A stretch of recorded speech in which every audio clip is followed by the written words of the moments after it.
Good morning, students. This is virtual class of physics, and in today's topic, we will study about reversible and irreversible process with examples. We have studied earlier by isothermal process and adiabatic process. For isothermal process, PV to the power 1 equal to constant. This law is used, and this law is also termed as PV equal to constant.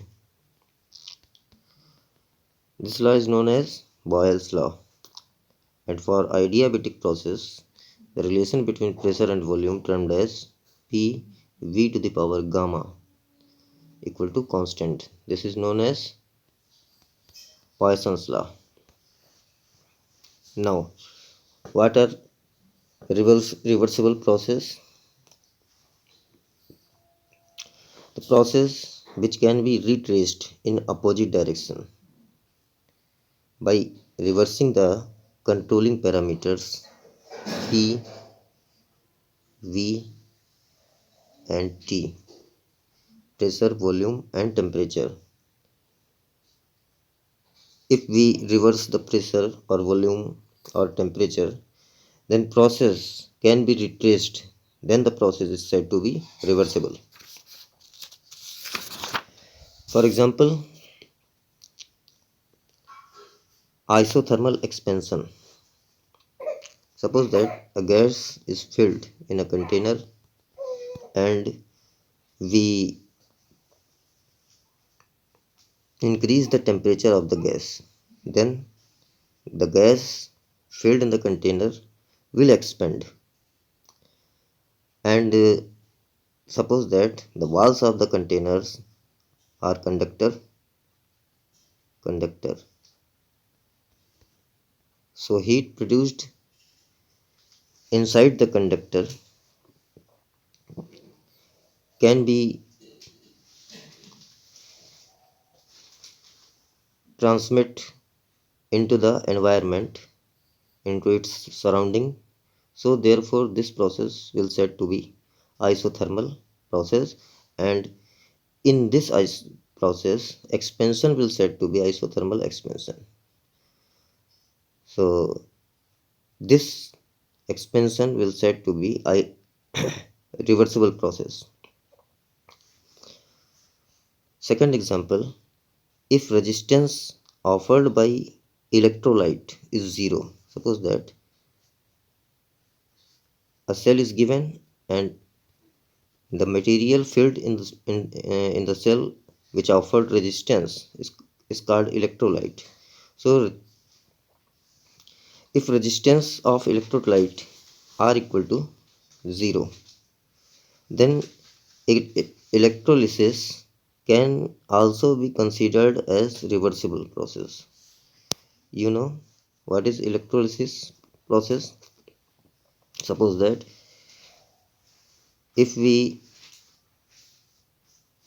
electrolyze AgNO3, so we will get Ag plus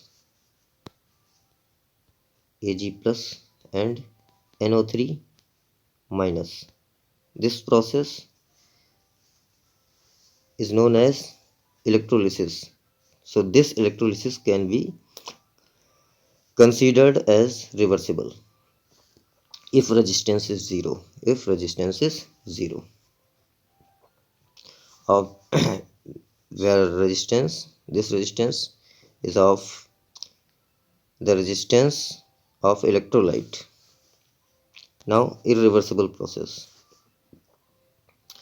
The process which cannot be treated in opposite direction, even by reversing the controlling parameters pressure, volume and temperature, is known as irreversible process. For example, dissolving of sugar or salt in water, dissolving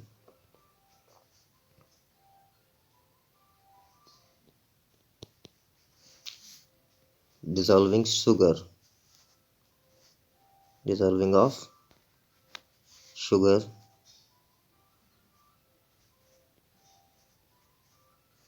or salt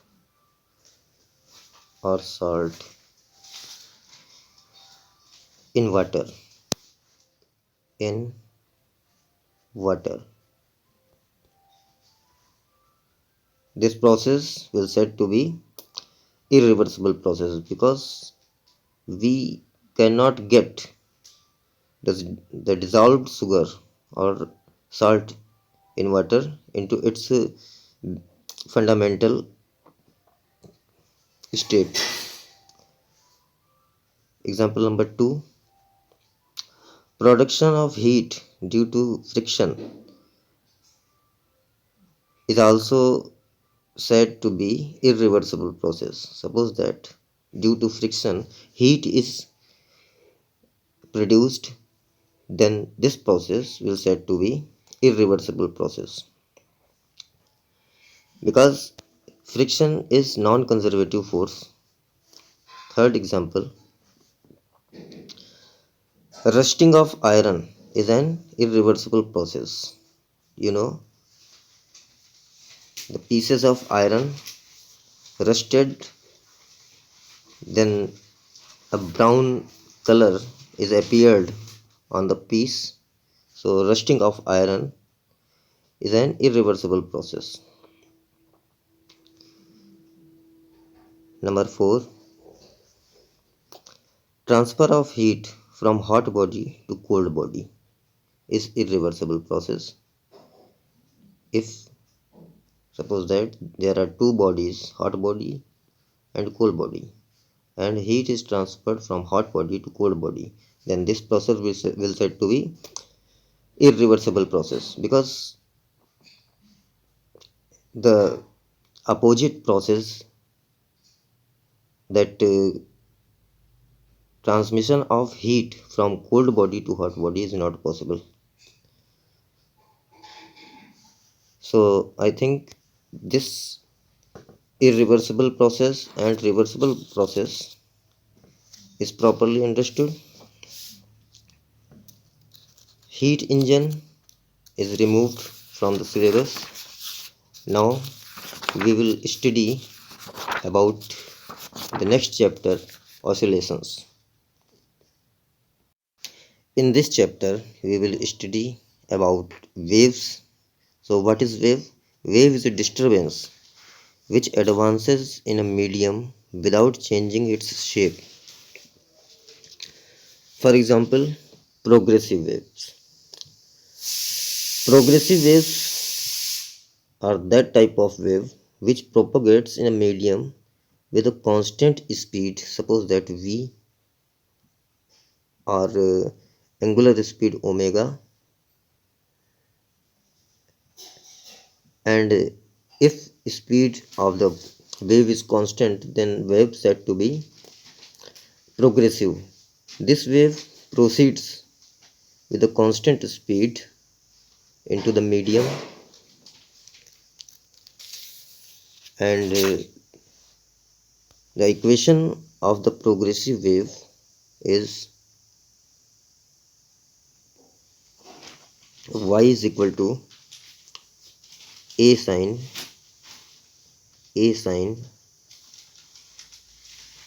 omega in bracket small t minus x upon v. You should remember this equation.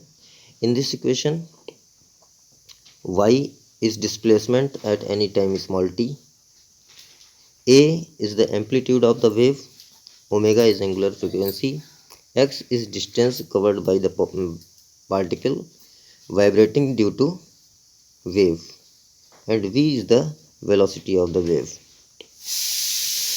There are various forms of this equation can be written. Suppose that if this form a sine omega, if we multiply by omega into the bracket, then we will get a sine omega t minus omega upon v, omega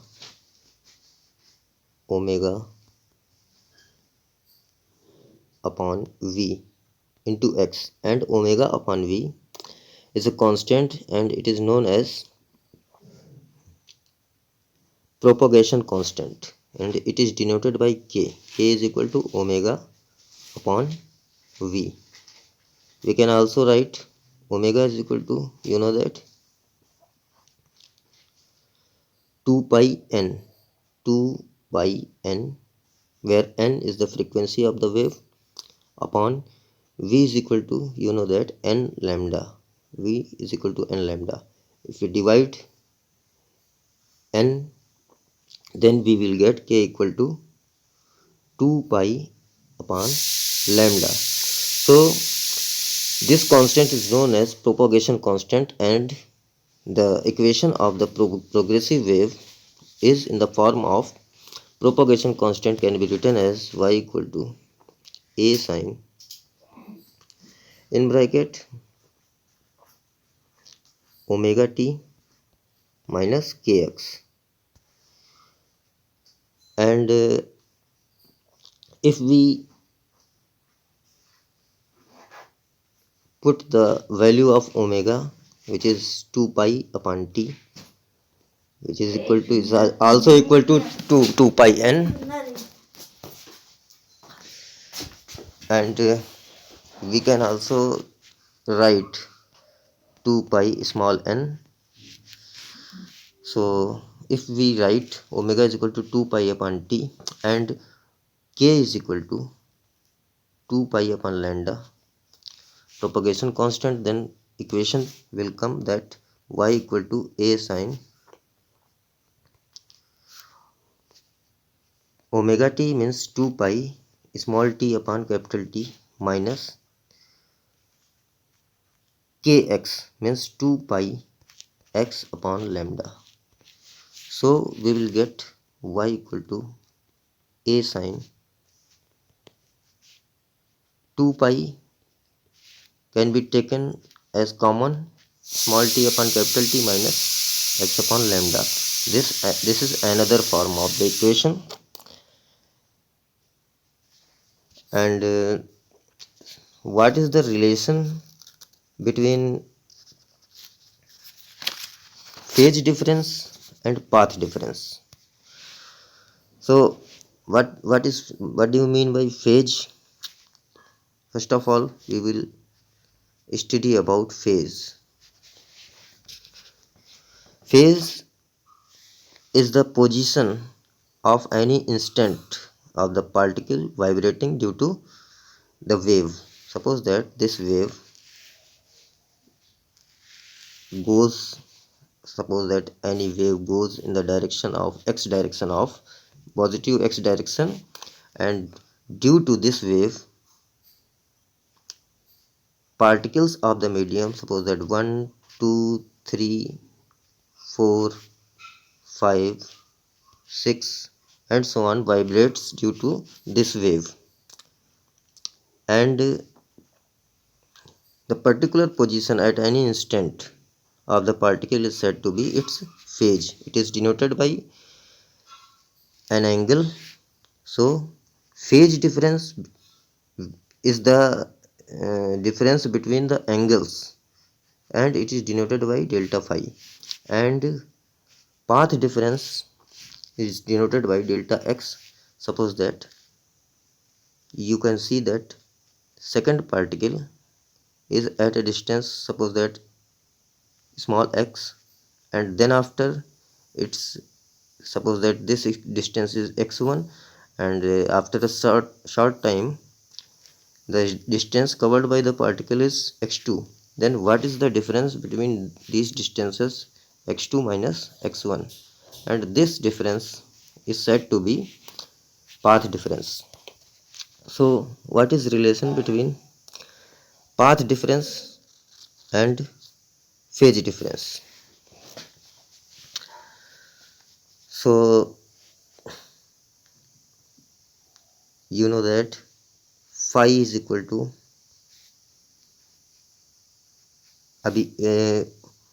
Even in the equation y is equal to a sine. If we compare this equation, sine 2 pi in bracket small t upon capital T minus x upon lambda, then what is the angle of sine?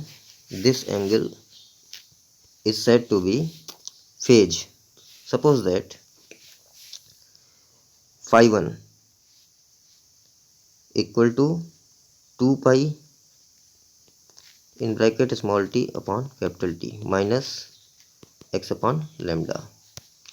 So phi 1 equal to 2 pi in bracket small t upon capital T minus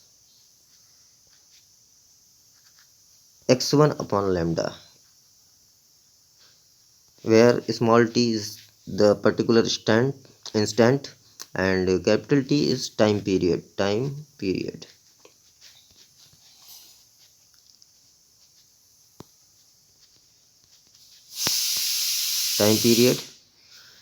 And x1 is distance covered by the particle at that instant.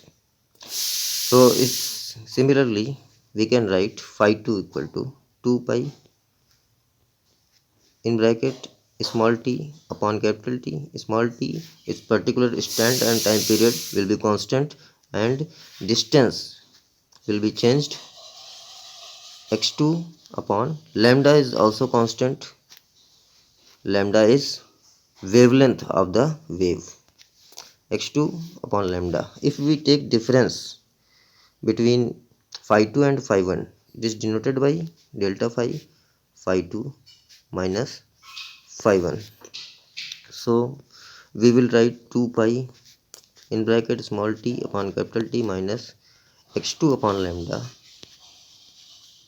minus 2 pi in bracket small t upon capital T minus x1 upon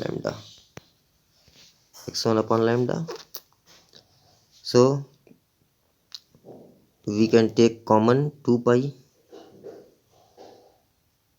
in bracket, it will be small t upon capital T minus x2 upon lambda minus small t upon capital T plus x2 upon lambda.